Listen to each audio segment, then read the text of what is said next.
बिस्मिल्लाहिर्रहमानिर्रहीम। अस्सलामुअलैकुम। Welcome to my channel Sabir Shafiq. आज न्यू टॉपिक के साथ मैं आपको एक्सेल पे ऑटो प्राइस लिस्ट बनाना सिखाऊंगा कि हम ऑटो प्राइस लिस्ट को एक्सेल पे कैसे मेंटेन कर सकते हैं। तो सबसे पहले आप हमारे चैनल को सब्सक्राइब कीजिए और साथ ही बेल आइकन पे क्लिक कीजिए ताकि हमारी जो भी वीडियो अपडेट हो सबसे पहले उसकी नोटिफिकेशन आप तक पहुंचे।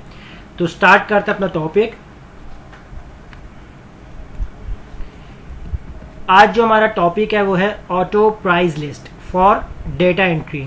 अब यहाँ हम अगर डेटा एंट्री के लिए वर्किंग करते हैं कि जिसमें हमें प्राइस लिस्ट ऑटो वर्किंग करनी हो, यानी कि हम किसी भी प्रोडक्ट को सिलेक्ट करें और उस प्रोडक्ट को सिलेक्ट करने के बाद हमें उस प्रोडक्ट की प्राइस के बारे में मालूम हो जाए, तो ये हमारे लिए सबसे ईजी रहेगा कि हम बिना अपने रिकॉर्ड के अंदर जाकर देखें कि कौन सी प्रोडक्ट की प्राइस कितनी है। तो उससे बेहतर ये होगा कि हम अपने प्रोडक्ट को कॉल करें और उसकी एकदम से हमारे पास प्राइस शो हो जाए।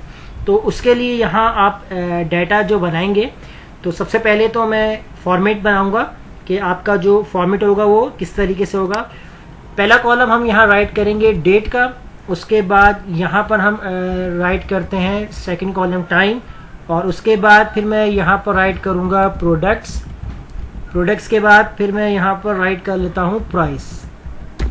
तो ये हमारा कॉलम जो डेटा होगा, और उसके बाद मैं इनका साइज बढ़ा लेता हूँ और इनको सेलेक्ट करता हूँ, यहाँ से बोल्ड कर लेता हूँ। बोल्ड करने के बाद इनको सेंट्राइज कर लेते हैं, और उसके बाद जितने आपकी जो लिस्ट होगी उतना आप एरिया को इतना इस तरीके से सेलेक्ट कर लें। और उसके बाद मैं यहाँ पर ऑल बॉर्डर से इनको अप्लाई कर देता हूँ। नीचे वाले एरिया को सेलेक्ट करूँगा यहाँ से, इसको भी मैं यहाँ से ऑल बॉर्डर कर दूँगा, और अगेन इन्हीं दोनों सेल्स को सेलेक्ट करके मैं एक यहाँ से आउटसाइड थिक बॉक्स बॉर्डर ये वाला अप्लाई कर देता हूँ ताकि वो थोड़ा सा इस तरीके से बोल्ड बॉर्डर लगा है।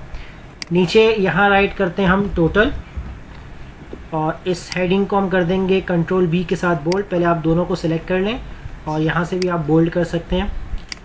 अब इसके बाद यहाँ पर अब आपने क्या करना है, ये तो आपका जो भी आपकी लिस्ट होगी या आपका बिल होगा, जो भी आप प्राइस वगैरह मेंटेन करना चाहते हैं वो आपका एक चार्ट बन जाएगा। उसके बाद अब आपने क्या करना है, आपने अपनी शीट 1 से शीट 2 में जाना है। शीट 1 पे आपके पास रिकॉर्ड होगा, तो यहाँ आप क्लिक करेंगे तो आपके पास शीट 2 आ जाएगी। अब शीट 2 के अंदर आपने क्या काम करना है, यहाँ पर आपने प्रोडक्ट और प्राइस वाला कॉलम बनाना है। तो पहला मैं बना लेता हूँ यहाँ पर प्रोडक्ट, और सेकंड यहाँ पर मैं बना लेता हूँ प्राइस। इन दोनों को सेलेक्ट कर लेते हैं, और यहाँ से मैं जो कॉलम साइज है वो थोड़ा बढ़ा लेता हूँ। उसके बाद आपने क्या काम करना है, आपने अपने टेबल्स को सिलेक्ट कर लेना है इस तरह जितना आपका डेटा होगा। अभी तो हम फिलहाल इतना सेलेक्ट कर रहे हैं। तो यहाँ आपने क्या काम करना है, होम के पैनल के अंदर रहना है। आपने अपने डेटा को यहाँ से फॉर्मेट टेबल के अंदर कन्वर्ट कर देना है। जैसे मैं यहाँ से कोई भी एक फॉर्मेट ले लेता हूँ और उस फॉर्मेट में इसको कन्वर्ट करेंगे। तो यहाँ मैं टेबल हैज़ हेडर इस पे चेक लगाऊंगा, क्योंकि इस पे चेक लगाएंगे तो आपका जो टेबल का जो हेडर होगा वो आपका ड्रॉप डाउन लिस्ट में आ जाएगा। अगर आप चेक नहीं लगाएंगे तो टेबल परफॉर्म सही से नहीं होगा, वो फिर नीचे आपकी लिस्टिंग बना लेगा, अलग से एक आपको एक कॉलम बना के देगा और रॉ बना के देगा। तो मैंने इसको ओके करना है, तो यहाँ पर आपका जो टेबल होगा वो इस तरीके से आ जाएगा। लेकिन अभी हम यहाँ पर क्या काम करते हैं, इन दोनों को सेलेक्ट करने के बजाय मैं यहाँ पर सिर्फ और सिर्फ फॉर्मेटिंग जो टेबल की देना चाहूँगा वो सिर्फ प्रोडक्ट के साथ देना चाहूँगा। तो मैं यहाँ से इसको अगेन इसी को हम अप्लाई कर लेते हैं, यहाँ पर ये अप्लाई हो जाएगा यहाँ पर। अब इसको भी हम क्या काम करते हैं, सेम फॉर्मेटिंग दे देते हैं। तो सेम फॉर्मेटिंग के लिए भी आपने यहाँ पर क्या काम करना है, यहाँ से मैं अप्लाई कर लेता हूँ ब्लैक कलर, फॉन्ट वाइट हो जाएगा, और उसके बाद यहाँ से हम इनको फॉर्मेट को सिलेक्ट कर लेते हैं और इस तरीके से अप्लाई कर लेते हैं ताकि सेम आपके पास फॉर्मेटिंग है। और इसके बाद सेलेक्ट कर लेंगे इनको, और यहाँ से हम इनको बॉर्डर में कर देंगे। अब ये वाला काम मैंने इस तरीके से क्यों किया, अपने डाटा को टेबल फॉर्मेट में इसलिए कन्वर्ट किया है ताकि हम यहाँ पर अपनी कोई भी प्रोडक्ट जब यहाँ हम लिखेंगे, और यहाँ अगर हम अपनी प्रोडक्ट जैसे हमने 1 से लेकर 10 तक राइट की, अगर एक और हमें प्रोडक्ट को मज़ीद अपडेट करना पड़ जाए, यानी प्रोडक्ट 11 आ जाए या 12 आ जाए या 13, तो वो ऑटोमेटिकली आपकी प्राइस लिस्ट के अंदर वो अपडेट होती रहेगी। तो अब हम इसमें क्या काम करते हैं, जैसे हम कुछ प्रोडक्ट्स ऐड कर लेते हैं। तो प्रोडक्ट ऐड करने के बाद यहाँ पर जैसे मैं राइट कर लिया CPU, उसके बाद यहाँ पर राइट करते हैं प्रिंटर, उसके बाद हम यहाँ पर राइट करते हैं स्कैनर, और फिर हम यहाँ राइट करते हैं कीबोर्ड।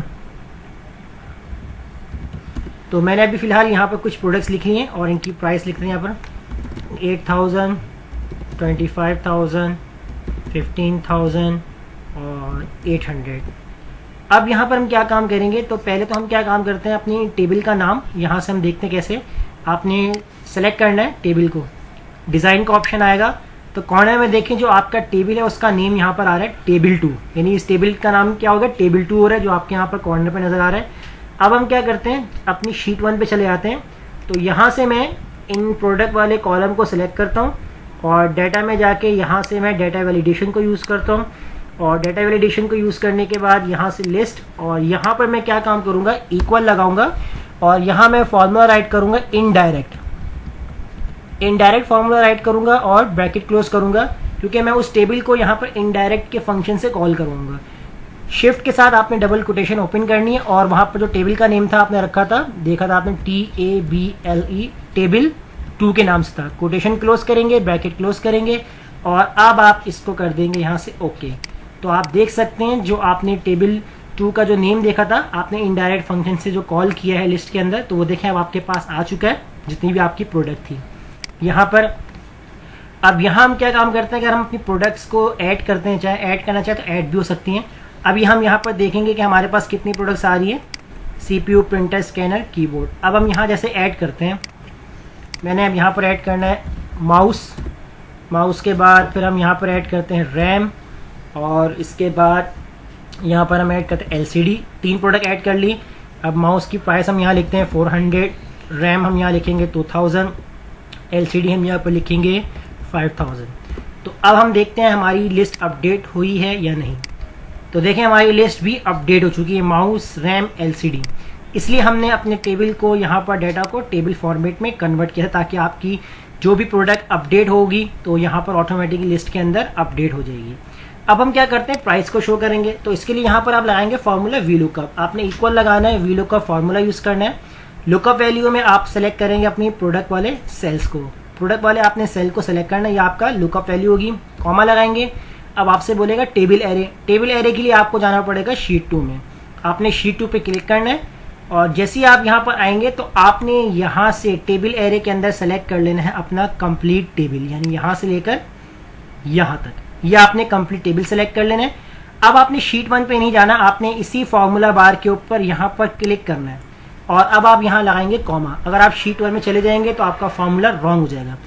कॉमा लगाने के बाद अब आपने यहाँ पर क्या करना है, प्राइस देखने हैं। तो कॉलम इंडेक्स पूछ रहा है, प्राइस कौन से कॉलम में है, 1 2, यानी सेकंड कॉलम में आ रहा है। तो आपने यहाँ पर 2 प्रेस करना है, कॉमा लगाएंगे और 0 एग्जैक्ट मैच के लिए ब्रैकेट क्लोज करेंगे और इंटर कर देंगे। जैसे आप इंटर करेंगे तो ऑटोमेटिकली वो आपकी डाटा वाली शीट में चला जाएगा। तो अब यहाँ पर एरर आ गया। एरर का मतलब है कि आपने यहाँ पर कोई भी लिस्ट यानी प्रोडक्ट सेलेक्ट नहीं किए। जैसे हम यहाँ पर प्रिंटर को सिलेक्ट करते हैं तो देखिए हमारे पास प्रिंटर की प्राइस आ चुकी है यहाँ पर। अब हम यहाँ पर क्या काम करते हैं कि जैसे हम इस फॉर्मूले को ड्रैग करते हैं तो फॉर्मूला अप्लाई हो गया, लेकिन एरर आ रहा है। एरर का मतलब है कि आपने कुछ लिखा ही नहीं है, तो ये आपको यहाँ पर ये एरर ही शो कर रहा है यहाँ पर, लेकिन एरर हमें यहाँ पर नहीं चाहिए। तो इसके लिए हम क्या काम करेंगे, सेल को यानी कि अपने फॉर्मूले को एडिट करेंगे, डबल क्लिक कर सकते हैं और आप F2 भी प्रेस कर सकते हैं। VLOOKUP से पहले आप यहाँ पर अप्लाई करेंगे इफ एरर और लास्ट में जाएंगे, यहाँ पर आपने लगाना है कॉमा, शिफ्ट के साथ डबल कोटेशन ओपन करनी है, डबल कोटेशन क्लोज और ब्रैकेट क्लोज। इंटर करेंगे आप। इंटर करने के बाद अब आपने इस फॉर्मूले को ड्रैग कर देना है। तो देखें अब आपका जो एरर था वो भी रिमूव हो चुका है।